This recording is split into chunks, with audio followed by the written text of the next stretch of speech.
This is the biggest storm in Dubai's history, or number two since they've been recording storms. Really interesting that we just happen to be here during this time. Anyways, I'm going to go over why I don't think we're going to see $52,000 until we hit at least $100,000 on Bitcoin.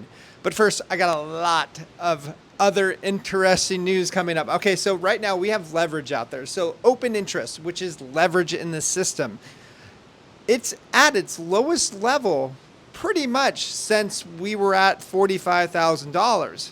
So that is really healthy. We are in an incredibly healthy environment right now. And that doesn't mean that Bitcoin's just going to go straight up. But what it does mean is that we're probably not going to see large liquidations like we saw before, like the last couple days, 3 days, 4 days. That's because longs were essentially getting obliterated because they were way over leveraged, and whales saw that they had a chance to do some liquidity grabs, and they went ahead and liquidated those people. And it's an easy way to scalp some liquidity. Okay, now let's go over this. The IMF demands El Salvador to change its Bitcoin law in return for a $1.4 billion loan. Oh my goodness. Now, the IMF also did this to many countries in Europe, which are now highly indebted to the IMF. I think this is the IMF is a really evil entity in my opinion, and they are there just to indebt nations for their own benefit. And so with that said, screw them. I'm glad that they're not going for it. Next, let's go over why I think that most of the crypto space is going to head from the west to the east. Okay, this is interesting. So we have Senator Cynthia Loomis suggests that high-ranking government officials perceive Bitcoin as a threat because it's decentralized and they cannot control it. It's very good that somebody is saying this finally, because this is actually true. But that is one of the reasons why Bitcoin and crypto, it's going overseas, guys. And not only that, here's some proof right here. This is from Nomadic on Twitter. He says 90% of my new founder calls are coming from either Singapore, Dubai, or India time zones. Being Pacific Standard Times, I'm noticing it a lot more, and my wife is getting annoyed with my late night calls when we should be watching Shogun. The US-based founders have dwindled significantly. What have I been saying, guys, since I started this channel, that this was going to happen?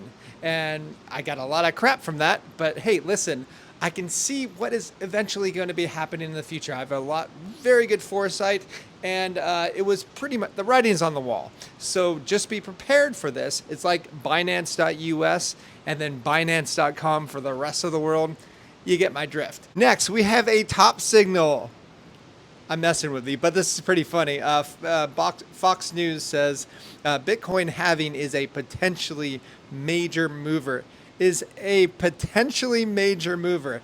They don't even know how to talk correctly. But so what should we take out of this? It means that when you start seeing mainstream outlets like CNN, Fox, whatever, BBC talking about Bitcoin all the time, that is when you should be definitely taking profits, okay? This is what happens. They're going to invite all their crypto gurus on and to talk about their favorite crypto coin, and they're going to have their crypto experts.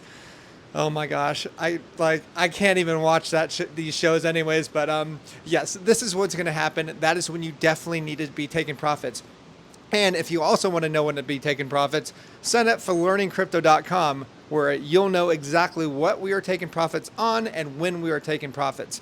Lastly, okay, we have a tweet from me today, which I'm going to cover. If you want to follow me at Sir Crypto Tips, it's on Twitter. All right, so I said this morning, people are waiting for $52,000 and below for Bitcoin are about to get front run like never before. What do I mean by that? It means like whales, they know where the liquidity is, right? So they know where people want to buy their coins. So a lot of people, most people in this space, in my opinion, like from what I've seen on Twitter lately, is that people think we're going to hit $52,000.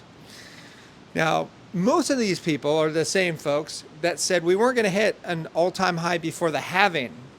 And what I see is that whales aren't going to let these people go ahead and just put their orders in and buy at $52,000. No, they're going to probably, I would guess, stop it around, $55,000, $56,000, $57,000. That's my guess. Maybe we can spike just a little bit lower, but that is all in my opinion. And I think we're going to hit $100,000 easily before we go back to $50,000. And the reason why Bitcoin could jump very significantly, very fast, isn't just because of shorts being liquidated.